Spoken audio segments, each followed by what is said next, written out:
What's up, guys, and welcome back to the Concrete Edge right here on Deco-Crete TV. My name's Jeff, and on today's show, we're going to be talking about some of the basic tools that you're going to need to pour and finish concrete, so stay tuned and you're going to learn all about it.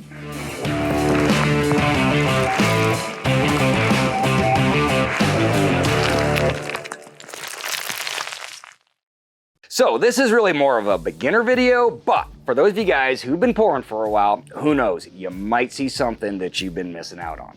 Honestly, one of the best parts of my job is getting to spend time on other contractors' job sites and having the chance to see how they pour and what tools they use. Man, I'm telling you what, I just always seem to learn something.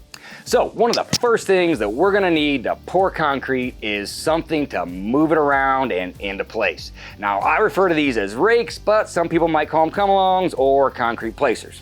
So if you walk into a concrete supply store, you ask for a rake and they look at you kind of funny and tell you it's a come-along. Don't worry, it's happened to me plenty of times. Now, essentially, this just gets used when the concrete is coming out of the truck, and we'll use it just to move the concrete around and kind of rough it in, if you will.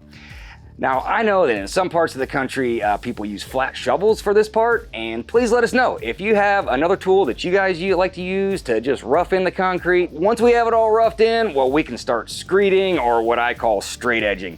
Now, this is what's actually going to strike off the concrete and level it out, or create pitch if we're trying to make it fall in a certain direction. A screed puts the final strike on the concrete, and we do have a few different options. Now, this one here from Marshalltown is just my personal favorite. It's got a sharper edge, which is really good for cutting, and it's also got a rounded edge, great for smoothing things out. And I also love these levels that come installed in the handles, and you can actually flip this entire handle over and move it to the other side if the edges ever start wearing out. Now, this certainly isn't the only one out there. Craft, Bond tools make straight edges, and there's also plenty of other options out there as well.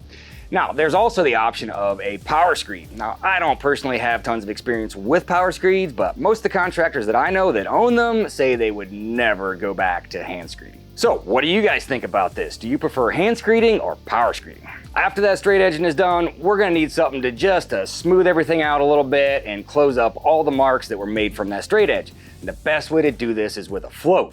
Two common tools would be a bowl float and a hand float. Now, this bowl float happens to be made out of resin and would essentially just lock into one of these handles.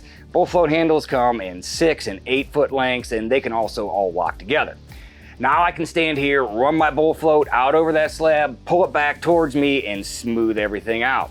And this works great for the main area, but I'm also gonna need some kind of hand tools for the edges.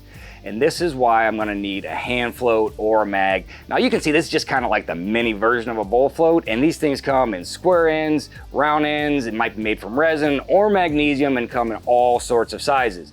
Now we love resin floats for working in color hardener, but aside from that, I mean, most people just use strictly magnesium these days.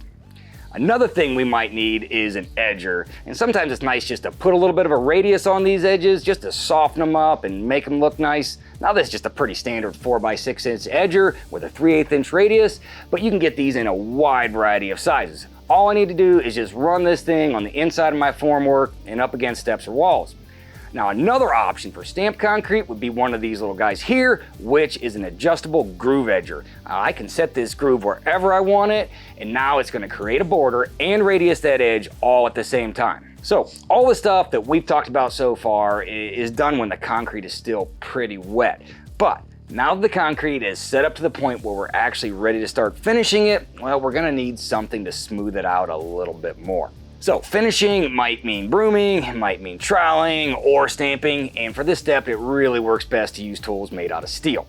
Now, hand tools for this are known as finish trowels, and they come in all sorts of shapes and sizes. Depending on what you're doing, you might want square edges or round edges, long or short in length, and even different kinds of steel. This little guy right here is my favorite for most situations. So for stamped or broom concrete, we love using a Fresno. It's kind of like a steel version of that bowl float, and it goes a lot faster than troweling the entire slab on knee boards.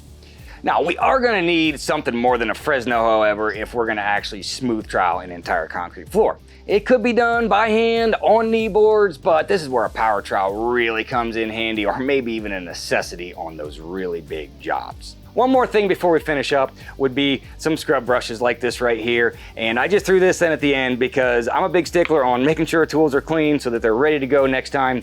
Big pet peeve of mine is pulling a tool out of a bucket and it's not cleaned up from last time. And one of the biggest misconceptions that we see is people, they just want to just hose things down after they're done out of the truck. And honestly, a really easy way to solve this problem is just get one of these tool brushes. They come in 2 different sizes. Now we can scrub the tools up and they're gonna be ready to go next time and you won't have any problems. Well, that's pretty much it for today's show. Please leave us a comment below. Let us know if we missed anything or if you'd like to share any of your go-to tools for pouring concrete. If you guys enjoy these videos, please let us know by hitting that like and subscribe button. And if you're already subscribed, don't forget about that bell icon so you don't miss any of our upcoming videos, and it really helps our channel out.